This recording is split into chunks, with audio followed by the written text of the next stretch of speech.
Let's continue with sources of business finance.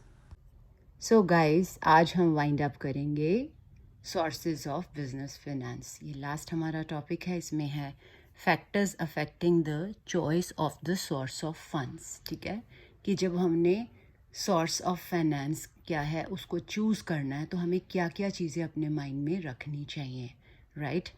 सो ऐसे ही नहीं है आप चले जाओ. सपोज़ आपको फिक्स्ड असेट्स खरीदनी है तो आप बैंक ओवरड्राफ्ट यूज़ करो.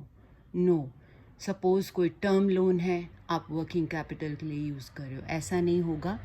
तो हमें क्या करना है, चॉइस करनी है सोर्स ऑफ फंड्स की. तो उसके लिए वो डिपेंड करता है किस पे, नेचर ऑफ बिजनेस पे और फाइनेंशियल रिक्वायरमेंट्स पे. ठीक है, कैसे शॉर्ट हैं या मीडियम है या लॉन्ग टर्म है. ठीक है, और भी बहुत सारे कॉन्सेप्ट्स हैं जो आपको अपने माइंड में रखने हैं. और जो भी सोर्स होगा उसके प्रॉस एंड कॉन्स यानी मेरिट्स लिमिटेशंस को माइंड में रखना है. ठीक है, तो हमें एनालिसिस करना है हर चीज़ का प्रॉपरली. सबसे पहला फैक्टर है कॉस्ट. कॉस्ट में दो तरह के कॉस्ट आते हैं, cost of procurement of funds and cost of utilizing the funds. मतलब प्रोक्योरमेंट ऑफ फंड्स मीन्स जब हम फंड लेते हैं तो ठीक है, उसका हमें क्या कॉस्ट पड़ता है. When we talk about borrowing तो हमें इंटरेस्ट देना पड़ता है. ठीक है, अगर हम डिबेंचर्स इशू करते हैं उसमें भी इंटरेस्ट देना पड़ता है. अगर हम इक्विटी कैपिटल इशू करते हैं तो वहाँ हमें डिविडेंड देना पड़ता है. दूसरा है cost of utilizing the funds, कि हम जब यूटिलाइज करेंगे उनको फंड्स को तो क्या कॉस्ट आएगा. इन द सेंस मैं अभी बताती हूँ कि अगर आप इंटरेस्ट पे कर रहे हो कोई भी बोरिंग पे, ठीक है ना, उसके बाद हम उसको इन्वेस्ट करते हैं अपने बिजनेस में, उससे जो रिटर्न आ रही है, क्या वो रिटर्न जो है वो जो हम चार्जेस पे कर रहे हैं उससे अच्छी खासी ज़्यादा आ रही है. ये चीज़ को हमने कंपैरिजन करना है. ठीक है, कि अगर हम यूटिलाइज करते हैं फंड्स को तो हमें कॉस्ट क्या आता है. ठीक है ना, और भी तो खर्चे बढ़ते हैं, तो we have to consider both this cost. Okay, तो अभी पता लग गया आपको कॉस्ट ऑफ प्रोक्योरमेंट क्या होता है. ठीक है, जो चार्ज हमें देना पड़ता है बोरोइंग के लिए. ठीक है, तो ये क्वेश्चन का आंसर ढूंढ लो आपकी, does use of funds give us enough return, जो मैंने आपको अभी बताया है कि ये कवर कर जाए प्रोक्योरमेंट कॉस्ट. प्रोक्योरमेंट कॉस्ट में नॉट ओनली इंटरेस्ट चार्जेस आते हैं, रीपेमेंट भी आ जाती है when we talk about debentures या borrowing from loans, borrowing from banks etcetera. ठीक है, तो ये तो हो गया regarding cost.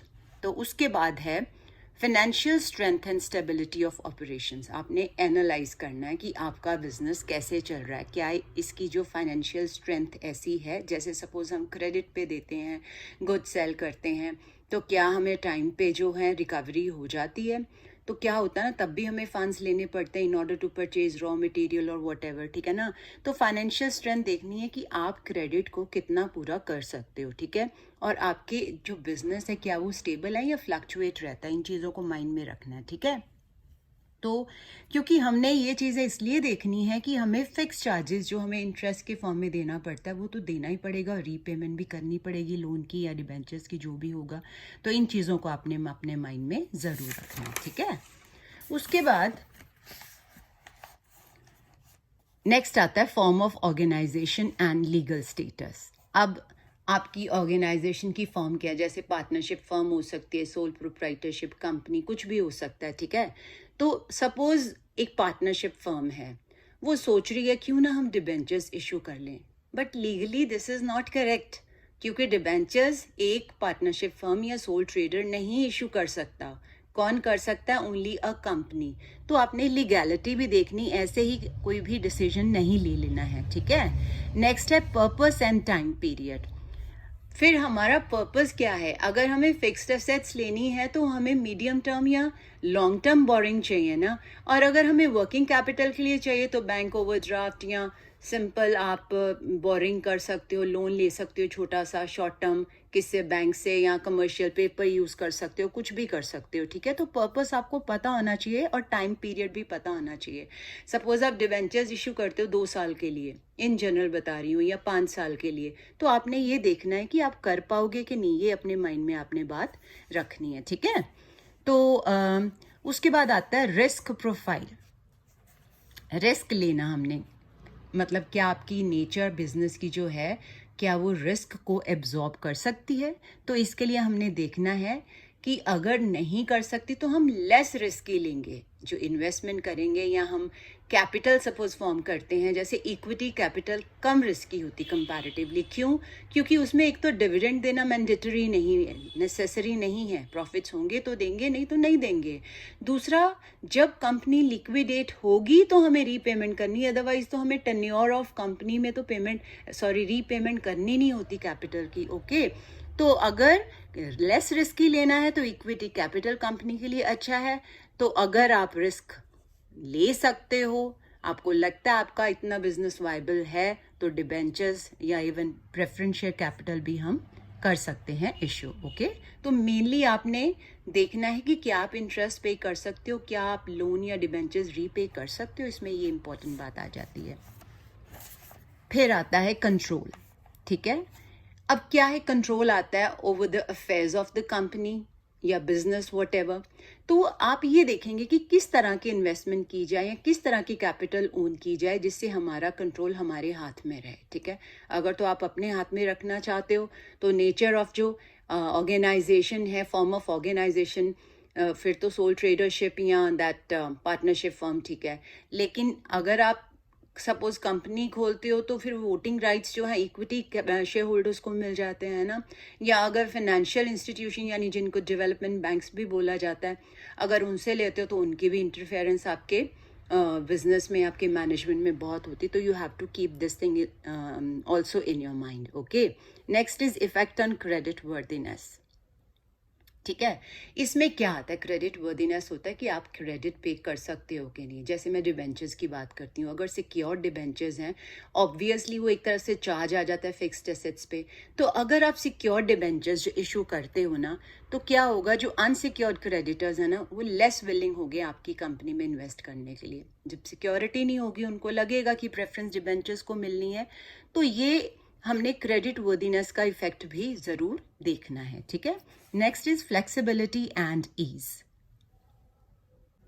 Flexibility and ease में क्या आ जाता है कि अगर हम कोई फंड प्रिक्योर करते हैं तो उसके लिए कितनी फॉर्मेलिटीज़ हैं। जैसे इक्विटी कैपिटल डिबेंचर्स वगैरह हम इशू करते हैं तो उसमें बहुत सारी फॉर्मेलिटीज़ होती हैं। ठीक है ना, तो जैसे सपोज बैंक से बोरिंग करेंगे तो उनकी तो इन्वेस्टिगेशन ही नहीं खत्म होती, ये कैसे वो कैसे, और what ever, they have so many restrictions also.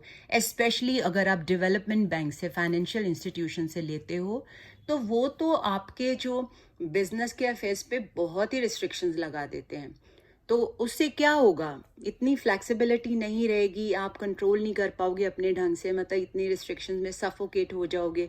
तो इन चीज़ों का भी आपने अपने माइंड में ख्याल रखना है। Okay, next is tax benefits. तो टैक्स बेनिफिट्स में क्या आता है कि हमारा जो एक्सपेंडिचर है प्रोक्योरमेंट ऑफ फंड्स के लिए, ठीक है, क्या वो डिडक्टेबल है फॉर इनकम टैक्स पर्पसेस। कहने का मतलब है कि हम इनकम टैक्स जो देते हैं ना, वो प्रॉफिट्स में से देते हैं ना।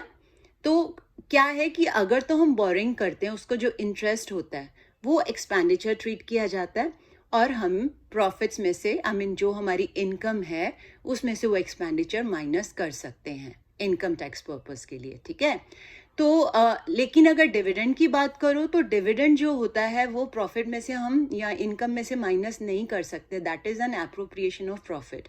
तो अगर वो डिडक्ट नहीं होगा, आपके प्रॉफिट ज़्यादा हो जाएंगे, इनकम टैक्स पर्पस के लिए आपको ज़्यादा टैक्स देना पड़ेगा। तो आपको डिडक्टेबिलिटी देखनी है from income tax point of view से। ठीक है, तो बॉटम लाइन कंक्लूजन क्या है, नटशेल में हम क्या कह सकते हैं कि हमें एनालाइज करना है सोर्सेज को, प्रोक्योरमेंट फंड्स, प्रोक्योरमेंट कॉस्ट को देखना है, या यूटिलाइजेशन कॉस्ट, या जो भी रिस्क फैक्टर्स हैं उन सबको अपने माइंड में रखना है। Okay, so this chapter is over now. Notes बनाने के लिए ये पेजेस आप यूज़ कर सकते हो, स्क्रीनशॉट लेके, प्रिंट आउट्स लेके आपके नोट्स रेडी हो जाएंगे। और प्लीज़ कमेंट करें ना करें, लाइक तो करें।